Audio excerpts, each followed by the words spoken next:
Alright, let's tackle Chapter 11, Problem 4. James Pitcho is a president of a firm that is in the industry price leader. That is, it sets the price and the other firms sell all they want at that price. In other words, the other firms act as perfect competitors. The demand curve for this industry's product is P equals 300 minus Q, where P is the price of the product and Q is the total quantity demanded. Total amount supplied by the other firms is equal to QR, where QR equals 49P and P is measured in dollars per barrel. Q, QR, and QB are measured in millions of barrels per week. Question A. If Pitcho's firm's marginal cost curve is 2.96 QB, where QB is the output of his firm, at what output level should he operate to maximize profit? Question B. What price should he charge? Question 3. How much does the industry as a whole produce at this price? Question D. Is Pitcho's firm the dominant firm in the industry or not? Alright, here's the market demand function where price equals 300 minus Q, where Q is total quantity demanded. And note that total quantity demanded should be equal to total quantity supply by all the other fringe competitors, and then quantity supply by James Pitcho's company, right? So QR is the sum of all the other companies' production outputs, and QB is the James Pitcho's company's output, right? And then all the other company, QR, follow the supply function, where already QR is written as the function of price. So given that, you can immediately know that the quantity QB the James Pitcho's company can supply will be total quantity demanded minus all the other fringe companies can supply, right? So QB from here, QB equal total quantity demanded minus QR. So again, Q equals, if you look at here, this means Q equal 300 minus P. So I can say total quantity demanded is written as 300 minus P, and minus QR is 49P.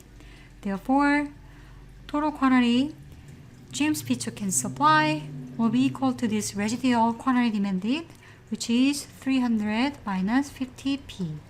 So, this is residual demand function. Then now, James Pitcho is a price leader, so he can set the price according to profit maximization as if it is a monopolist.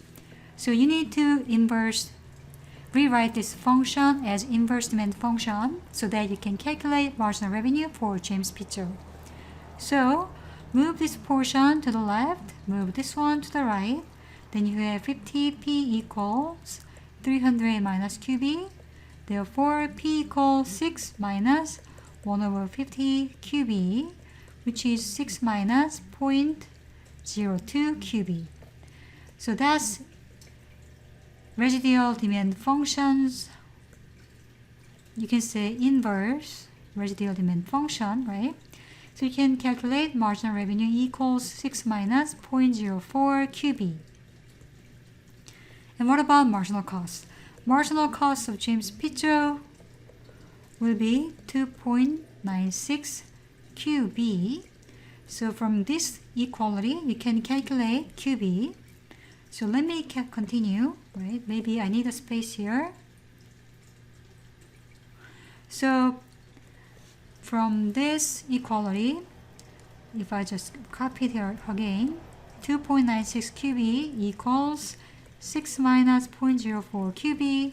So move this term to the left, then 2.96 plus 0.04 gives me 3 QB equals 6. So we can calculate QB equal to. And price should be calculated here because that's the James Pitcho's perceived demand function. Then P equals 6 minus 1 over 50 multiplied 2. And continue 6 minus 1 over 25.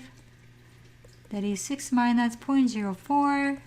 Therefore, $4.96 per unit. So here, dollar sign.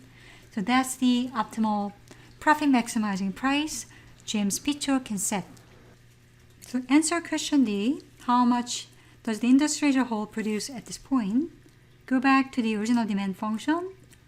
The price is 5.96 per unit, and you can find total quantity demanded, which are transacted in the market. So when you plug this price here, so total quantity supplied that are actually demanded will be 300 minus 4.96, which give you 294.04, right? And we know QB equal to, and of course, we know total quantity demanded or supplied now is equal to QB plus QR. So we know all the other company together produce Q minus QB, which is 294.04 minus 2. So that 292.04, right? So what does it mean? Question D, whether Pichot's firm is the dominant firm in the industry or not, can be answered looking at this quantity difference. Pichot's company produced 2 units, while all the other firms produced 292.04 units, which is a lot greater than what Pichot produces, right? So it's hard to say Pichot is the dominant firm, which is producing and supplying the major amounts of output in the industry.